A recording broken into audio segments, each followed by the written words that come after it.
forma de abordar las problemáticas que se pueden dar en derecho, o las problemáticas respecto a lo que son desacuerdos que tienen las partes en derecho, que es un método de lo que se conocen como MASC, métodos alternativos y adecuados, porque muchas veces tienen más eficacia que los métodos tradicionales, como son los litigios ante los tribunales oficiales del Estado, y en donde se busca de este modo agilizar y solucionar los temas. Pero se va a diferenciar de otro método Max, como es la mediación, porque aquí el tercero, a diferencia de la mediación, no es un tercero que no se va a involucrar en la decisión, sino que va a otorgar derechos, va a dirimir la cuestión otorgando y denegando derechos, como si fuera un juez, pero fuera de la órbita de lo que son los tribunales ordinarios del Estado. Y esto implica que, digamos que aquí hay una pauta muy importante vinculada a lo que es la voluntad de las partes, porque ¿qué es lo que va a diferenciar a la mediación, perdón, al arbitraje con los procesos judiciales? En donde, por ejemplo, en los procesos judiciales, muchas veces las partes no pueden elegir el árbitro, tienen que ir al juez natural.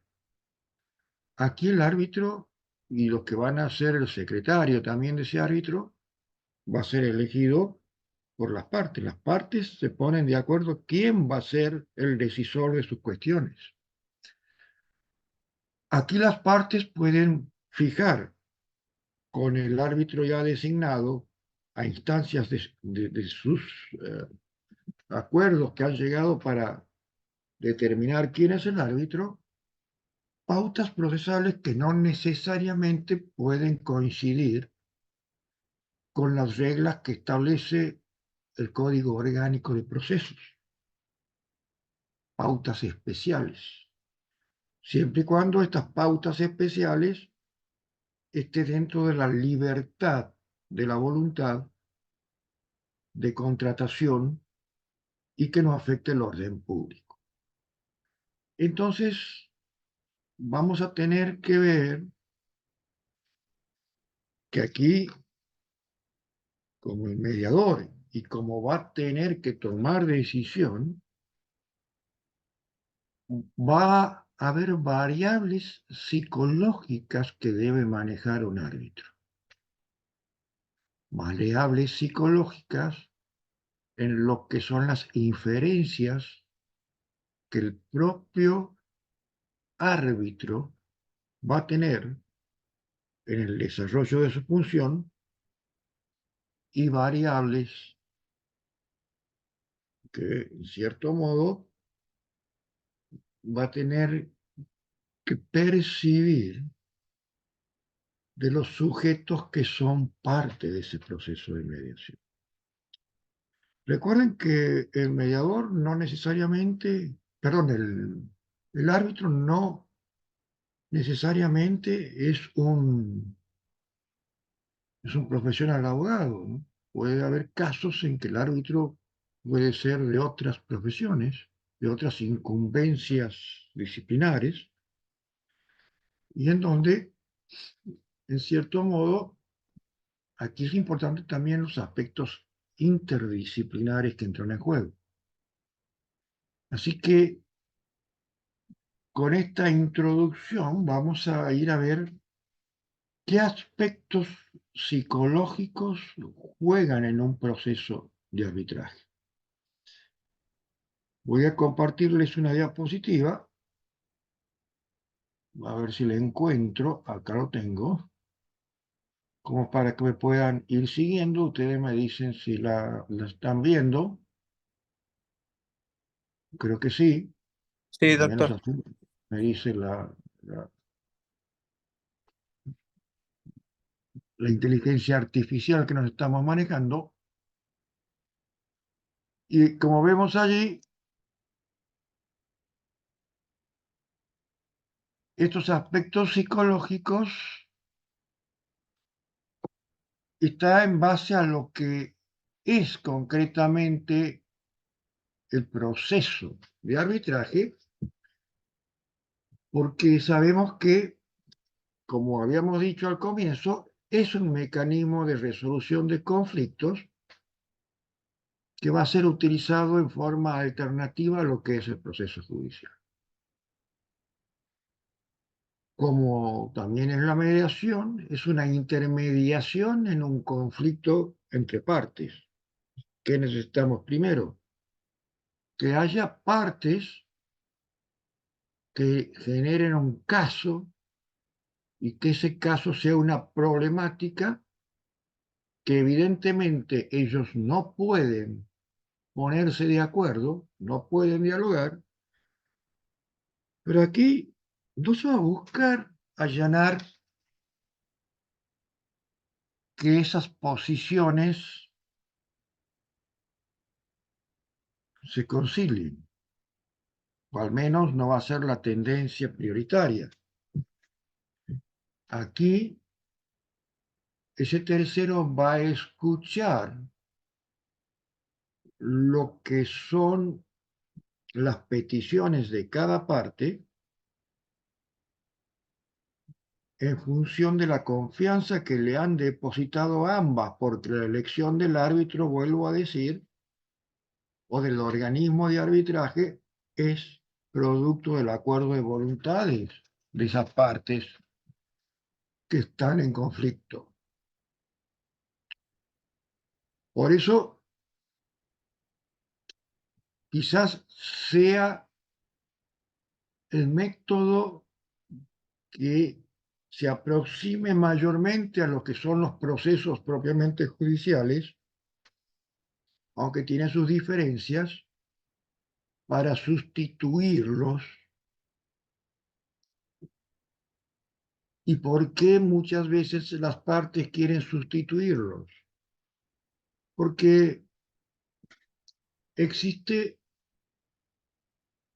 una arraigada mora dentro de lo que son los procesos judiciales tradicionales, que además, al ser lentos, se vuelven onerosos, costosos, y que mucha de la población les ha perdido la confianza pública. Entonces, los árbitros tienen que demostrar que la conveniencia de utilizar este método sustitutivo del método del proceso judicial y demostrar que es más eficaz, porque si no tenemos una buena praxis en el arbitraje, bueno, ¿cuál sería entonces la ventaja que obtendría esas partes que han elegido ir por un método no tradicional de solución de conflictos? Justamente lo buscan porque consideran que el otro se encuentra agotado, se ha vuelto ineficiente, se ha vuelto moroso. Por lo tanto, el arbitraje debe mostrar otra cara, mostrar cara de eficacia, de eficiencia, de agilidad, de celeridad en el avance de los procesos, para ver que realmente esa persona que elige estos métodos no se equivoca, más allá del resultado que puedan tener. Otra cuestión que va a diferenciar al arbitraje de un juez es que el árbitro no está obligado por precedentes o por jurisprudencia, como si tienen los jueces que aplicar la que establecen las instancias superiores. Por eso los árbitros tienen un mayor margen de maniobras. Además, tienen también participación activa en el procedimiento.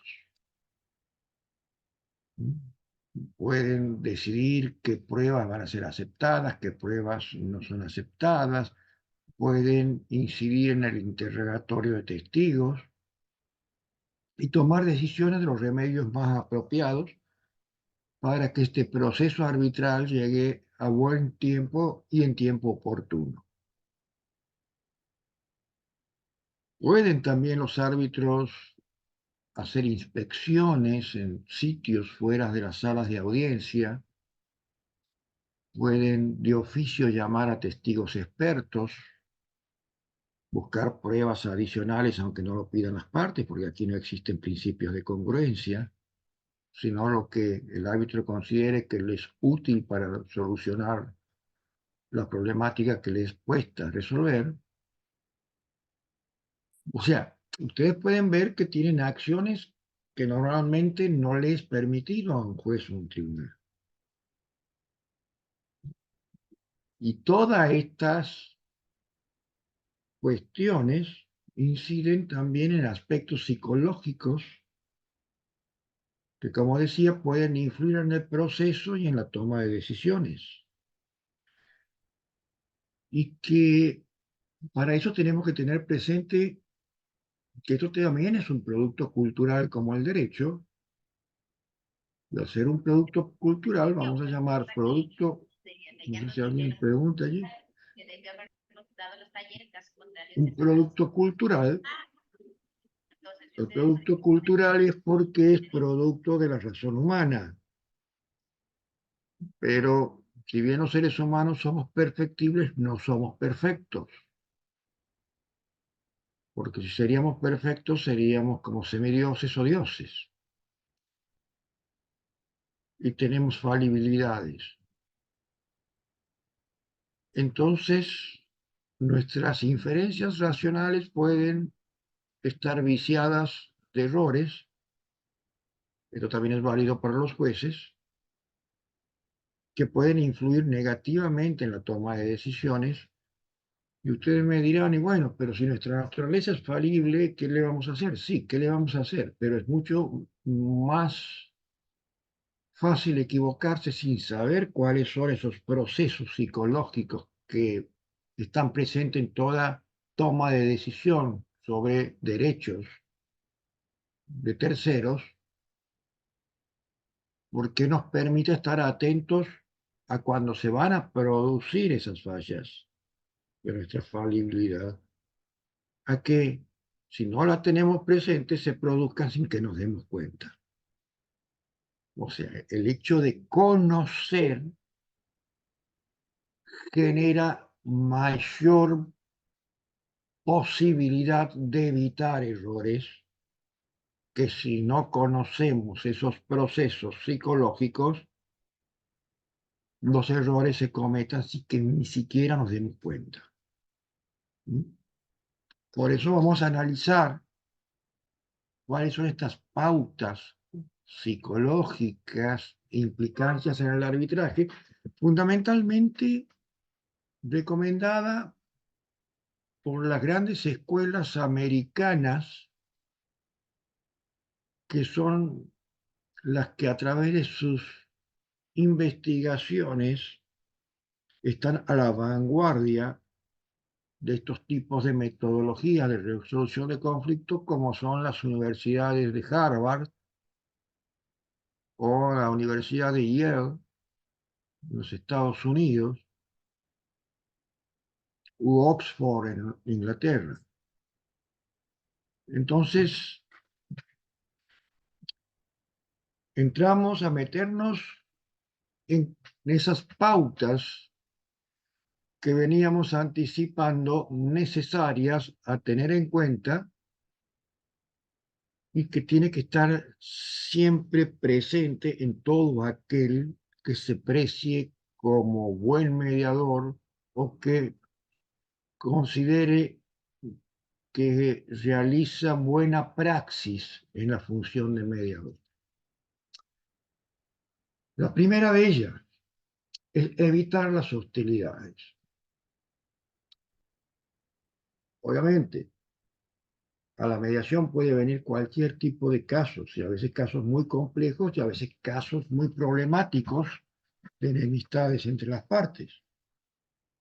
Entonces, el mediador no tiene que ser alguien que facilite que la problemática sea grande. Tiene que buscar las formas dentro de esa promoción de la participación activa de las partes para buscar las soluciones, reducir las hostilidades de ellas, al estilo del mediador. Para ello tiene que trabajar de modo colaborativo con ambas partes para respetar el principio de igualdad de armas. Y estar atento a que las partes en algún momento puedan encontrar una solución pacífica y alentar a que encuentren esa solución pacífica entre ellos, como el mediador, y no alentar a que siga la tensión para que sea el árbitro el que tome la decisión de conceder a uno y de negar a otro. Si las partes pueden por sí solas llegar a acuerdos dentro del proceso de arbitraje, bueno, homologamos ese acuerdo. No es necesario que tengamos que tomar la decisión, porque si nos empacamos en querer ser los árbitros que tomamos la decisión, podemos agravar el tema y en vez de evitar las hostilidades, agravar las hostilidades. Obviamente, que se diferencia la mediación porque en caso de que no pueda haber esos acercamientos, el mediador tiene que tomar una decisión por la postura de alguna de las partes, total o parcialmente. Otra de las pautas que se deben tomar en cuenta es la flexibilidad. ¿Por qué? Porque, como decíamos, al tener menos condicionamientos y menos limitaciones que la que tiene un juez dentro de los ámbitos tribunalicios estatales, entonces el árbitro puede tomar decisiones más amplias en cuanto a la programación de las audiencias, las necesidades, la disponibilidad de los involucrados, e introducir elementos que consideren más útiles al desarrollo del proceso, cosa que muchas veces el juez, por esa imparcialidad, aquí no quiere decir que el árbitro no lo sea, tiene los mismos exigencias de imparcialidad, eh, pero digamos, las limitaciones competenciales que establecen las leyes, aquí no, el mediador, mientras no sean cuestiones que digo, nuevamente, puedan ofender al orden público, entonces no puede utilizar, tener libertad de elección de todas metodologías, de todas prácticas que consideren más apropiadas para el éxito de ese proceso arbitral. A ver, se me ha movido aquí. La tercera pauta, privacidad. ¿Y por qué vamos a hablar de privacidad? ¿Y por qué vamos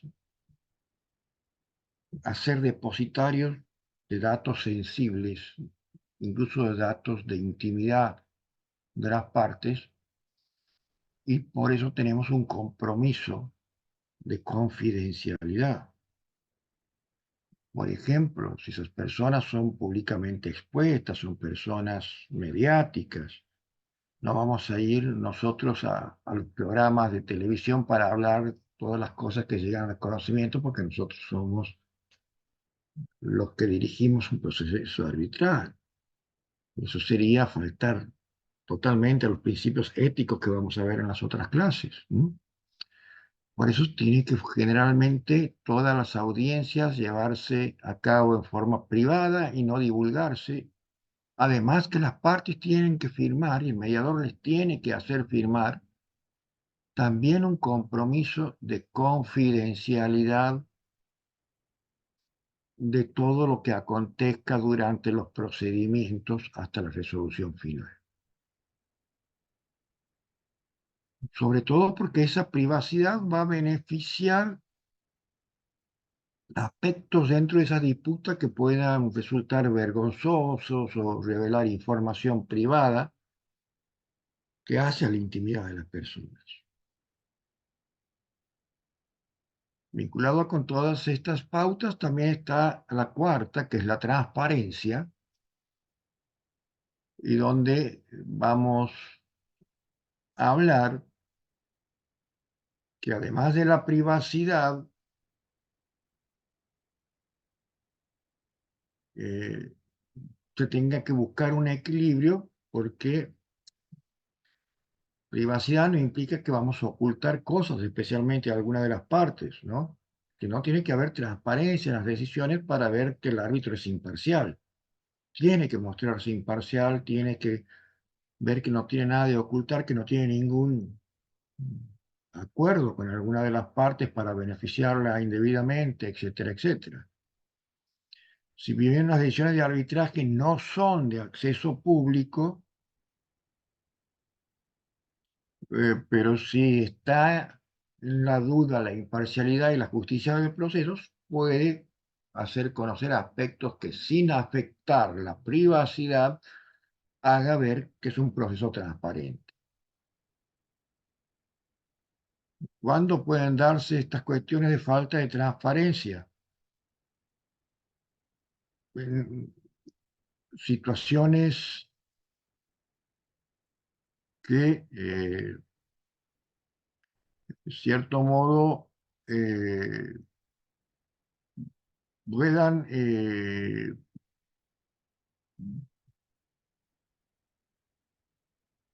has vuelto a mover esto. Son situaciones que, en cierto modo, puedan ser problemáticas, conflictivas, y donde a veces esas muestras de transparencia favorecen a descomprimir ese tipo de situaciones. Bueno, esos son principios. Principios que para sostenerlos hace falta conocer aspectos psicológicos, tanto en el árbitro como en las partes, como decía desde el principio. Porque si queremos que realmente el arbitraje tenga un efecto útil en función de esa flexibilidad, de esa privacidad, de esa disminución de hostilidades, eh, y en donde se deba cuidar el tema de la transparencia, entonces necesariamente nos lleva a tratar estos aspectos psicológicos para que se logre esa mayor efectividad dentro de lo que se llama un mecanismo de solución de conflictos y se genere lo esencial, que las partes en disputa puedan depositar confianza en quien va a decidir la situación. Porque si se rompe esa confianza, se rompe el equilibrio y fracasa el proceso.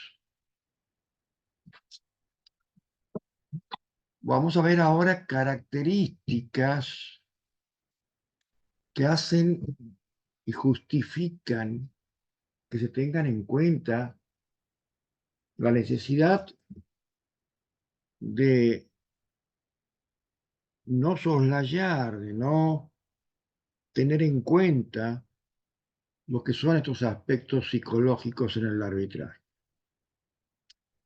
Por eso decimos que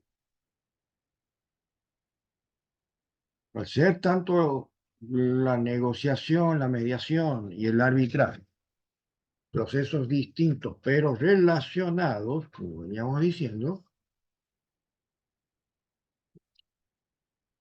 exigen un grado de control que tienen los que son directores de esos procesos, ya sea el negociador,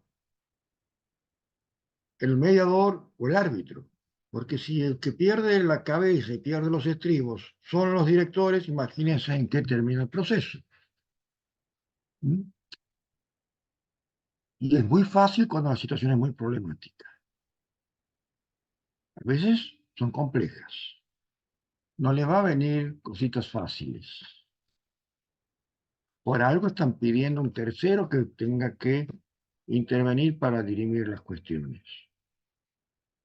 Si fueran fáciles, seguramente no necesitarían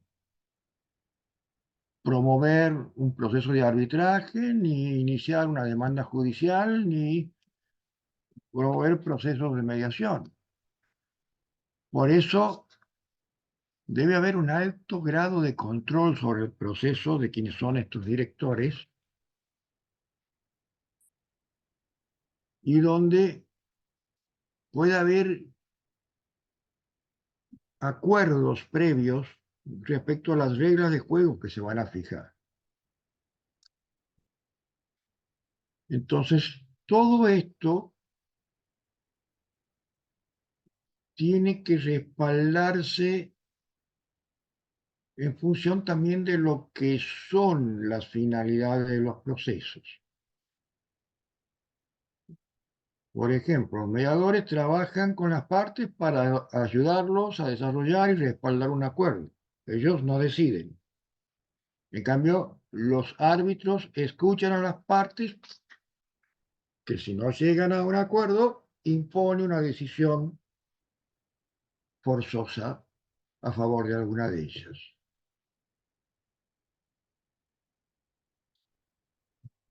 Y es necesario, como también es necesario en los jueces de los tribunales estatales, una preparación psicológica de los árbitros.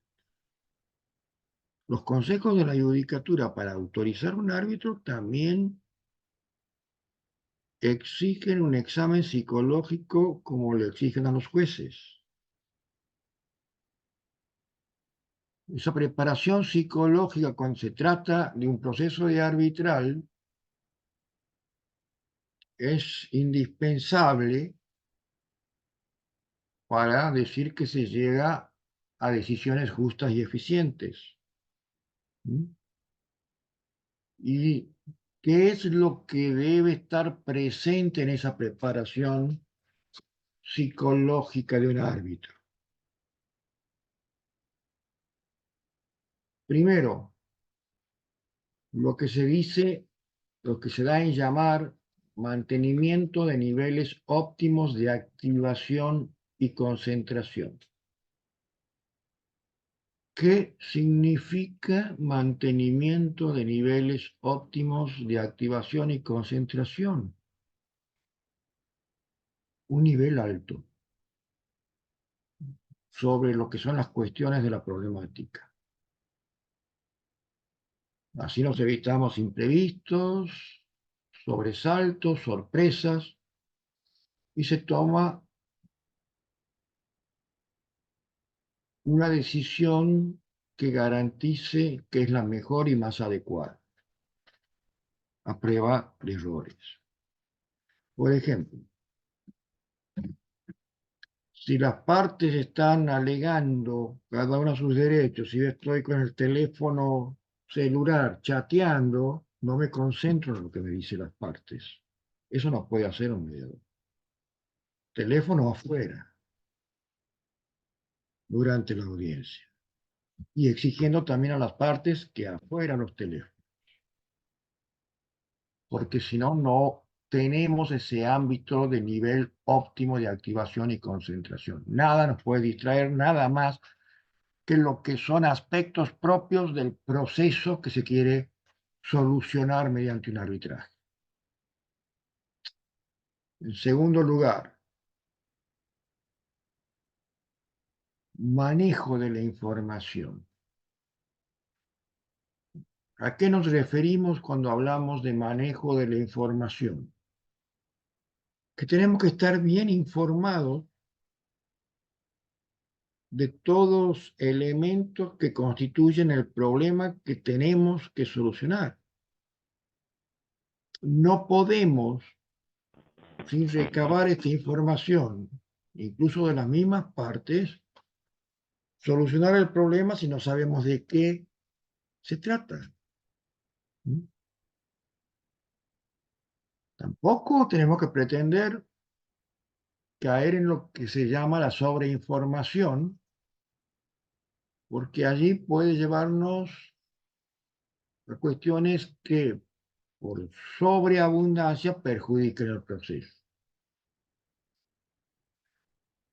Tercer elemento para la preparación psicológica de un árbitro es la autoconfianza. Si un árbitro es elegido por acuerdo de las partes, es porque ambas partes confían que va a cumplir buena praxis en su rol, buena práctica. Entonces, no tenemos que con actitudes que pueda afectar la transparencia o con actitudes que no respeten la privacidad del proceso, lleve a que esa confianza se deteriore. Pero además, lo primero que tenemos que tener es autoconfianza que somos capaces de manejar la situación. Porque si no tenemos confianza en nosotros mismos, mucho menos vamos a transmitir confianza a las partes. Porque vamos a ser árbitros dubitativos, que vamos a parecer ignorantes de la materia que se deba solucionar. Por eso, la preparación psicológica es fundamental para todo árbitro a fin de tomar decisiones justas y eficientes, y para ello es importante, importantísimo la capacitación en estos temas. Otros aspectos que debemos cuidar por ser necesarios en la preparación psicológica del árbitro es control de pensamientos negativos, no empezarnos a limitarnos y caer en escenarios de pánico, tratar de no caer en lo que se llama sesgos, es decir, tomar empatía o porque conocemos esta cuestión, no querer ver otras cuestiones que aparecen con las pruebas que acompañan las partes y no visibilizamos pruebas que contradigan a la posición que por comodidad nosotros ya conocíamos quizás de otra experiencia y no nos permita ver que hay evidencias que no van por ese camino. Eso se llama sesgo. Y eso incide y perjudica la toma de decisión. La focalización de la atención, un poco esa autoconcentración que veíamos anteriormente, también potenciada para mantener la atención en el proceso, fundamental también, y control en el lenguaje corporal y la respiración. Miren, sin ser mediación, si yo aquí estaría temblando de miedo por lo que voy a hablar, no tendría autoconfianza y estaría tartamudeando porque no sé qué decir, como esos que van a rendir un examen y no saben nada. Para dar la clase sería un fracaso. Entonces tengo que tener un control también de oratoria, de lenguaje corporal, de respiración, para que transmita esa tranquilidad también a las partes que vienen aquejadas por el problema del enfrentamiento que las convocan. Si no, se vuelve caótico todo el proceso. También capacidad de adaptación a cualquier situación que pueda surgir, incluso no prevista dentro de lo que es el proceso, como situaciones excepcionales resultantes de la causística, donde la problemática que está puesta a arbitraje. Por eso también se vuelve a repetir que esa preparación psicológica es de fundamental importancia para las buenas tomas de decisiones en el arbitraje. Y estos aspectos se los adquiere cultivando en función de la capacitación que tenemos, cultivando virtudes. Los talentos son capacidades que tenemos innatas desde nuestro nacimiento. Nacemos con esas capacidades, mientras que las virtudes son capacidades que cultivamos, especialmente con la capacitación y el estudio, y la adquirimos a través de ellas.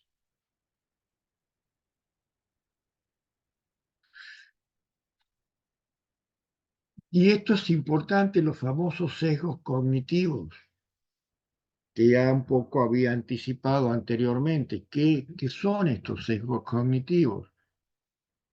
Y bueno, vamos a tener que decir que el sesgo cognitivo, en cierto modo, va a afectar lo que es un buen arbitraje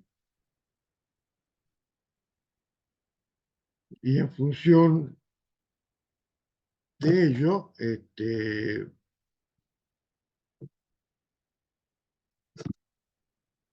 hay que saber de qué se trata.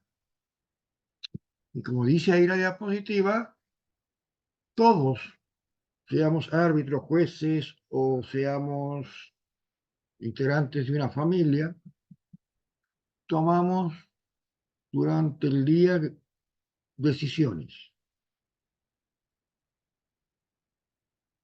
Algunas son fáciles, como decir, bueno, hoy voy a acudir a la clase que estamos teniendo, mientras que otras se tornan difíciles porque viene a ser la resultante de un problema que se suscita. Y a veces esos problemas no tenemos la respuesta inmediata, tenemos dudas, conflictos, incertidumbre, que son generadas por no conocer bien en detalle las notas de ese problema y no estamos seguros de cómo resolver la cuestión. Y se genera esa falta de conocimiento que nos lleva a lo que son sesgos cognitivos, sesgos de conocimiento, quiere decir sesgos cognitivos, que es un término de la psicología. Y esos sesgos cognitivos, de hecho, van a afectar, de seguro van a afectar decisiones que toman los árbitros, como también las que pueden tomar jueces de los tribunales. Porque va a incidir y va a interferir en lo que es la evaluación que hagamos de ese proceso de información que hemos obtenido para resolver el tema. Y nos pueden inducir a cometer errores serios en esas tomas de decisiones. Y aquí vemos los distintos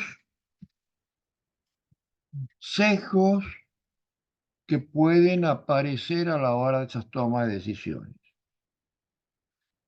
El primero de ellos se le llama el efecto anclaje.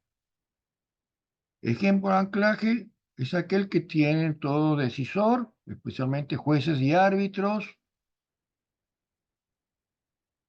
que pueden centrarse en ese exceso de primera información que se recibe, porque para decidir tenemos que estar informados. Y muchas veces nos quedamos con la primera impresión y buscamos confirmar esa primera impresión y no queremos ver otras evidencias que pueden desvirtuar esa primera impresión. ¿Mm? Porque nos aferramos a esa idea y no queremos ver nada que nos mueva de esa idea porque ya estamos cómodos, en zona de confort con esa idea. Tenemos la situación resuelta y no es así. Después está el otro, el de confirmación, que es consecuencia del anclaje, porque buscamos y damos prioridad a la información que confirma nuestras creencias e ideologías preexistentes y que eso puede llevar también a establecer falsedades y no verdades a la hora de la toma de decisión.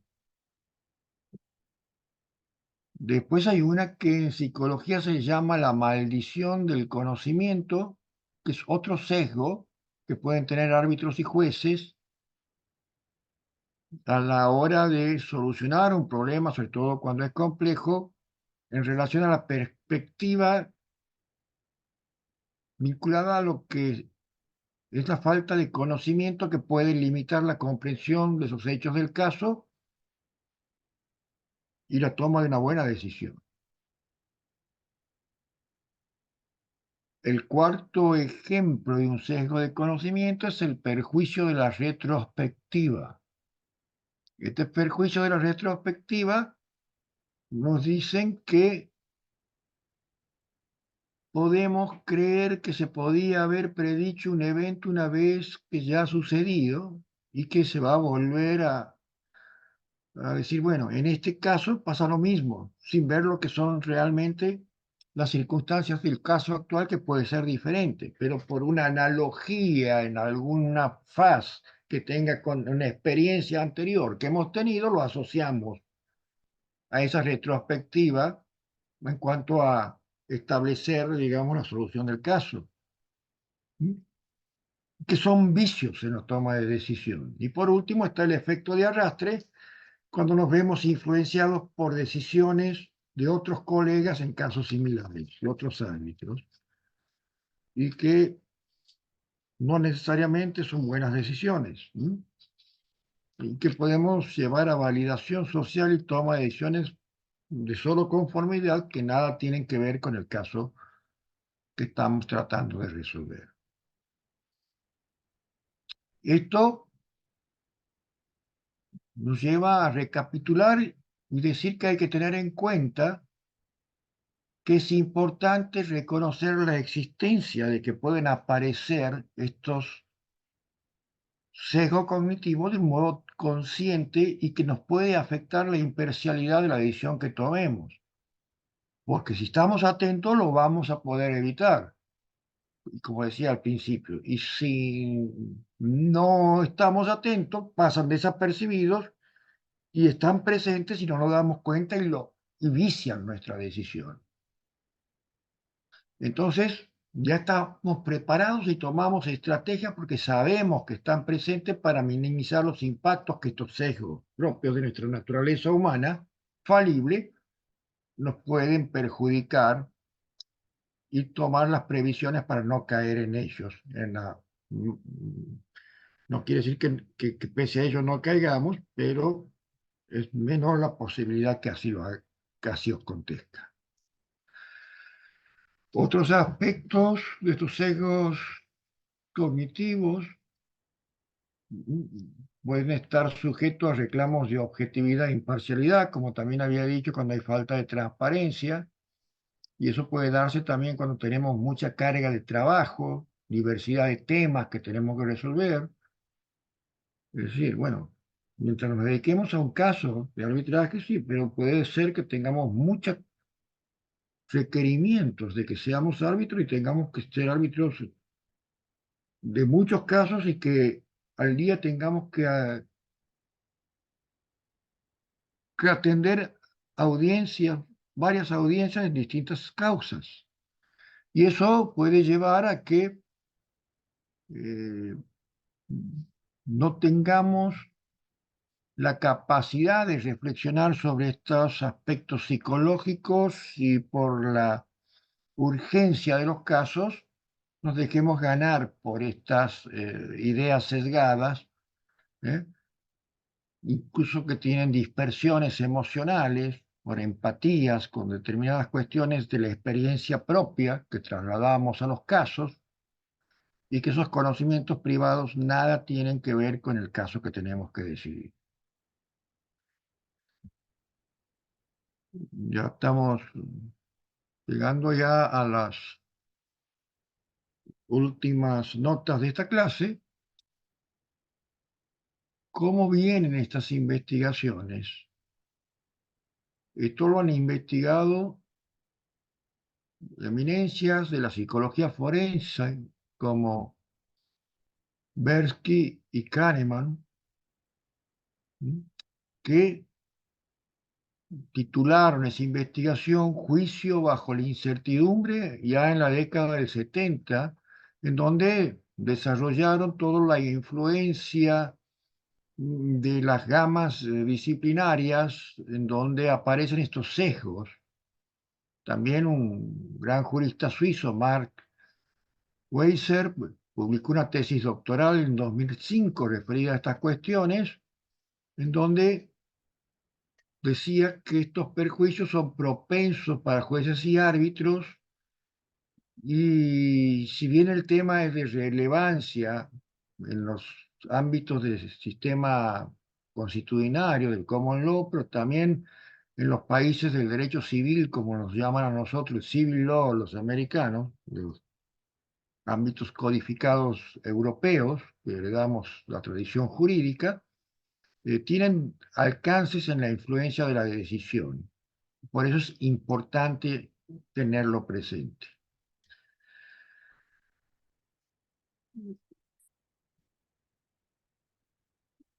Y eso nos remite a lo que se llama el análisis racional.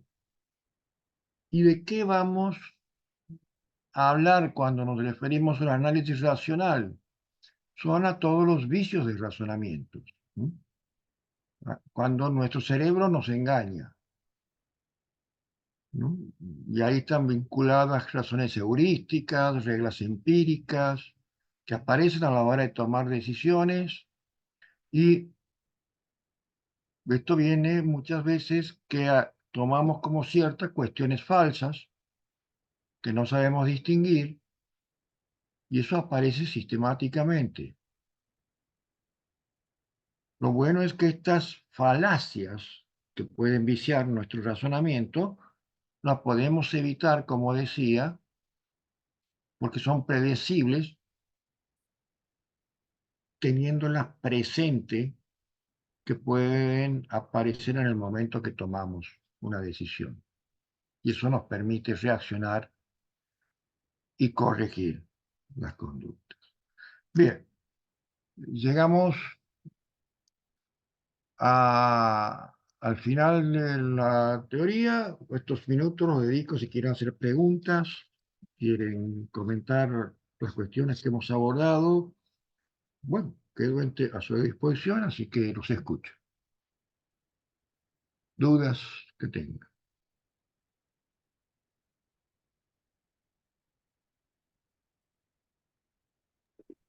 Doctor, José está levantando la mano, sí. muchas gracias. Doctor, expresaba usted un momento de que se debe dar la confidencialidad en las Ujú, audiencias de los casos. sí. Y supongo que también pueden las partes, si así lo deseen, renunciar a esa confidencialidad. ¿Es Sí, porque, análogo igual que en la mediación? sí, porque juega la voluntad de padre. Acuérdense que son procesos voluntarios. Claro, Básicamente son procesos voluntarios, ¿no? Siempre que no se afecte el orden público, por ejemplo, mm, hay cuestiones que se ponga en, en- en exposición a aspectos muy privados de menores de edad, de cosas que van más allá de lo que se permite a la voluntad de las partes, porque son cuestiones de orden público, todo lo demás está permitido. Ok.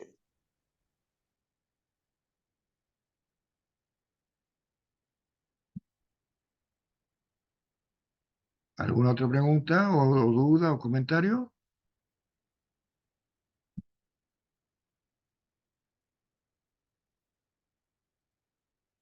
Muy bien, parece que no. No habiendo más preguntas, le agradezco su presencia la tarde de hoy y espero verlos en las próximas clases que vamos a hablar de Doctor, aspectos éticos. Sí, sí, José, adelante.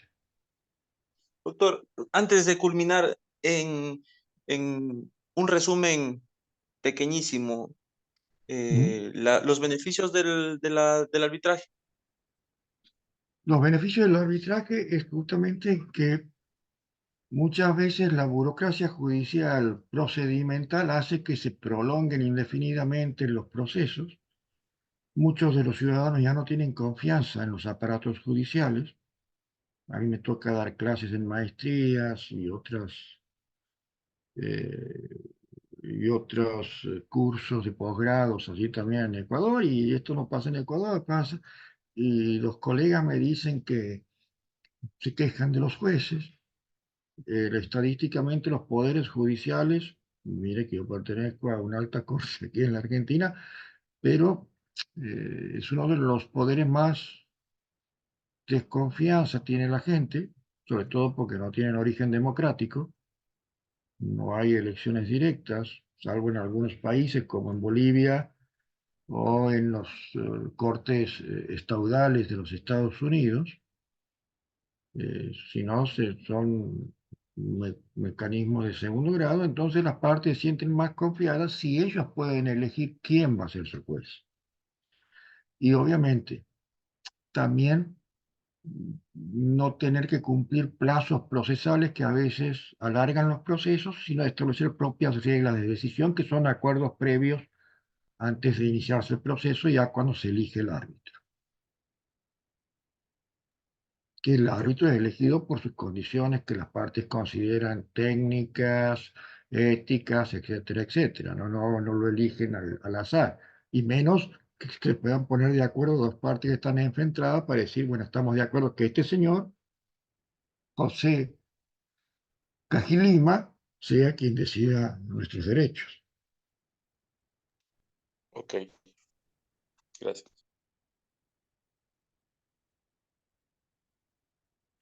Bien, después les voy a hacer llegar estos. Ahí está Estefanía también, Stephanie, perdón, está también levantando la mano. Buenas noches. Quería hacerle una pregunta, doctor. ¿Qué casos Ahí se te ha cortado el audio. son susceptibles de arbitraje? Ah, ¿Me a ver, escucha? se cortaba, sí, ¿Aló? se ha cortado un poquito. Me pregunta qué Bueno. casos son susceptibles de arbitrajes. Eso no ¿Qué está bien. casos o qué conflictos son susceptibles de arbitraje? Y pueden ser todos, ¿no? Pueden ser todos, salvo aquellos que, que la ley determine que no pueden ser objeto de arbitraje. Eso lo determina la norma o los reglamentos del Consejo de la Judicatura. Pero por lo general pueden entrar en una muy amplia gama. Todo lo que puede ser resuelto por un tribunal judicial, por lo general puede ser objeto de arbitraje, salvo que haya aspectos de interés superior de vulnerables o cuestiones que la misma ley determina. La ley es mandataria en este aspecto. Fabián, sí, adelante. Ok, gracias, doctor. Buenas noches, doctor. Un gusto tenerlo con nosotros. Una pregunta, doctor. En la legislación argentina, la participación multidisciplinaria de árbitros que no sea en derecho, o sea, acá es en derecho y equidad, ¿no? Obviamente, así también debe ser allá. Con respecto a los profesionales que no son netamente abogados en el arbitraje, como hay en Europa, como hay en la Cámara de Comercio Internacional. ¿Cuál es la experiencia argentina, por ejemplo, en mi caso? Yo soy Mire, mediador, soy perito, como ingeniero por lo civil, general, conocimiento sí. de esto, ¿podríamos participar? ¿O cuál Sí. es la... Lo entiendo, lo alguien entiendo. decía el resquemor de que más profesionales participen si no sean abogados solamente? En Sí, así diferentes se tipos de está. controversias, ¿no? Estamos más atrasados a veces que en el Ecuador, ¿no? Por ejemplo, aquí solamente hay mediación en donde los mediadores son abogados, ¿no? En la mayoría de la Argentina. Se está queriendo abrir recién a la mediación que puedan aparecer otros profesionales. Y en el arbitraje pasa más o menos similar. Pero ya ha habido casos que como son acuerdos privados, que no puede meterse, y sobre todo ahora estamos en un proceso de- de un caos normativo en la Argentina con un decreto de necesidad y urgencia que sacó el actual presidente, que parece que modifica hasta normas de la Constitución ahí que se están discutiendo ahora en el Congreso, que tiene más de 600 artículos que modifica cosas del Código Civil, del penal, de todas las... estamos en una incertidumbre, pero eh, llevan la autonomía de la voluntad al extremo. Así que posiblemente pasemos de esa restricción de profesiones a una apertura de liberabilidad de comillas profesionales. Pero como le digo, muchas veces los particulares hacen un acuerdo ante un notario que por ser una cuestión muy técnica no necesitan un abogado, sea el que conoce de esas cuestiones técnicas que están en discusión. Puede ser un ingeniero hidráulico, un ingeniero aeronáutico, en fin, según la problemática que haya, digamos, en cuanto a la competencia científica que tenga la persona, ¿no? Muchas gracias, doctor. Muchísimas gracias.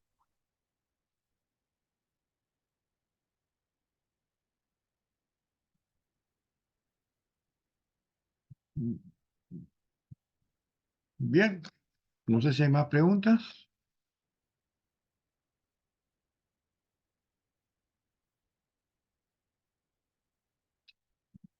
Muy bien, Eric, yo después te hago llegar las diapositivas, después si quieres distribuirlas ahí entre los cursantes, que tengan muy buenas noches, ha sido un gusto estar con ustedes y vuelvo a decir, espero encontrarme nuevamente en las clases del 28 y del 29 para hablar ya de ética en la mediación. Que tengan buenas noches, un gusto haber estado con ustedes. Muchas gracias, Máster, y muchas gracias a todos los presentes. Hemos tenido una breve introducción de la plática con respecto a la ética profesional en el ámbito del arbitraje. El día de mañana nos va a acompañar el doctor Vintimilla. Él también es un perito en lo que se desarrolla el arbitraje dentro de nuestro país, docente en varias instituciones, y esperamos contar con su presencia en esta clase también. Damos por concluida, damos por Buenas concluida la... noches. Una Hola, muy inquietud. buenas noches. Aquí estoy en la plataforma y todavía no se puede ingresar la asistencia